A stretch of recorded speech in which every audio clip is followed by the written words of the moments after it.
Ja nyt sitten viimeistään kaikki pakarareenää, pikku huomio tänne päin. Oon koskaan tehnyt sitä sivuttaiskävelyliikettä, missä meidän tarkoitus olisi polttaa sitä meidän pakaras puoliskoa, eli meidän backströmiä sieltä oikein vimosan päällä. Ja etenkin ootko miettinyt, että pistetäänkö se kuminauha nyt polveen vai nilkkaa vai mihin?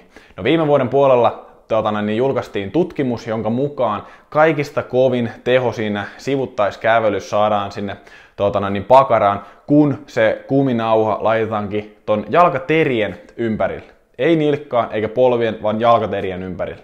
Eli siitä ensimmäinen vinkki nyt heti tähän alkuvuodelle, että jos teet sivuttaiskävelyä, niin laita se kuminauha jalkaterän ympärille, niin siitä saa parhaimman polttoprosessin sinne takapuoliskolle. Me täällä ruvettiin miettimään, että pystyttäisikö me pikkusen katsomaan sitä ton M-Powerin kanssa, että nasahtaako se samalla lailla tuonne pakaraan, ja olisi tarkoitus pikkusen käydä niitä lävitte, että mitä me saatiin selville sen M-Powerin kanssa. Tämähän ei sitten ole mikään tutkimus, eli se on tehty jo, eli ei ole tarkoitus sen suuremmin tutkimusihmisiä nyt lähteä katsomaan, että kuinka tämä on tehty, mutta me lyötiin lätkät keskimmäisiin pakaralihaksiin ja isoihin pakaralihaksiin, ja allekirjoittanut teki sivuttaiskävelyä nyt niin, että oli se kuminauha polvien ympärillä, sitten se oli tuossa nilkkojen ympärillä ja sitten siellä jalkaterien ympärillä. Ja siitä katsottiin sitä, että kuinka se aktivoitu se pakara. Nyt mä tein ekana sellaisen setin, että se oli siellä polvien ympärillä, sitten heti perään nilkkojen ympärillä, heti perään jalkaterän ympärillä. Ja meidän opiskelija-harjoittelija Leena oli siinä avustava sen verran, että mun asento ei muuttunut juurikaan lainkaan, vaan Leena asetti aina sen kuminauhan siihen haluttuun paikkaan. Mä tein ekana tosiaan niin sellaisen sarjan ja sitten toisen sarjan niin, että mä aloitinkin sieltä jalkateristä, sitten nilkat ja sitten polvet. Eli tehtiin molemmin puolin sitä, koska sitten taas M-Power näyttää sitä, että jos se lihas alkaa oikein väsymään, niin sitten ne mittarit lähtee tai ne pykälät siellä oikein heilumaan, mutta niin tässä tapauksessa niin sitä vähän eliminoitiin tai tutkittiin, että kuinka se sitten toisinpäin se sarja menee.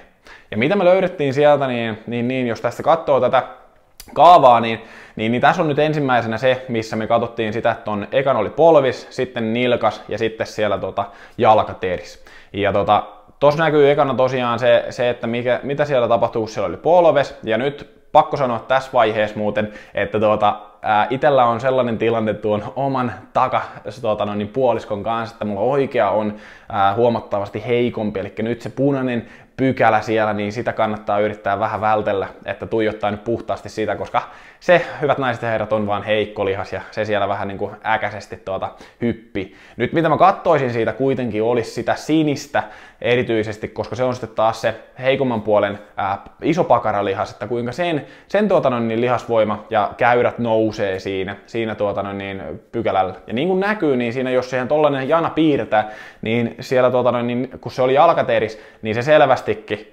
aktivoitu kyllä niin kuin itsellä huomattavasti kovemmin.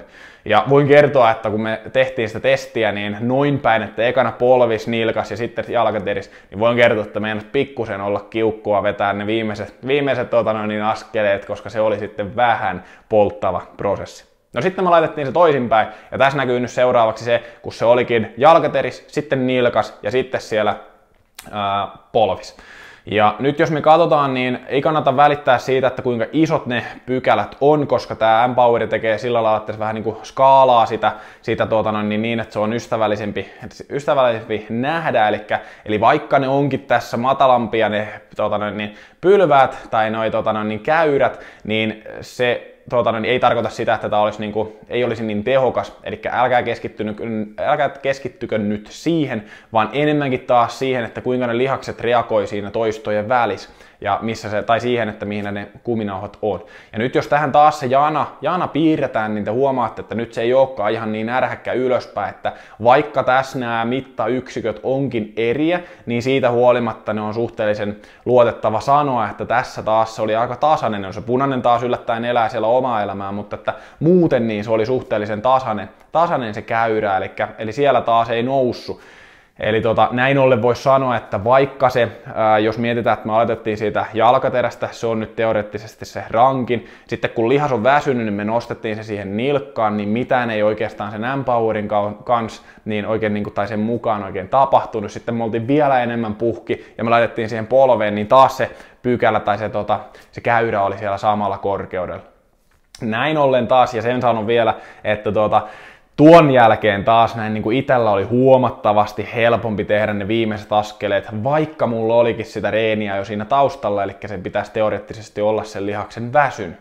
Niin näin ollen me voitais myös sanoa siinä mielessä, että sinne jalkateriin, jos laitatte, niin se on huomattavasti rankempi. Se on distaalisemmassa osassa totta kai, että vähän vipuvarsi niin nousee, mutta myös siihen voisi perustua se, että kun se on siellä jalkateris, niin se kuminauha vetää jalkateriä vähän niin kuin sisäänpäin. Ja jos sen saa lonkasta sen ulkokierron, niin ulkokierto on taas sitten pakaroiden tehtävä. Eli se vähän lisää sinne ekstrana vielä sitä pakaran myllyä niin sanotusti.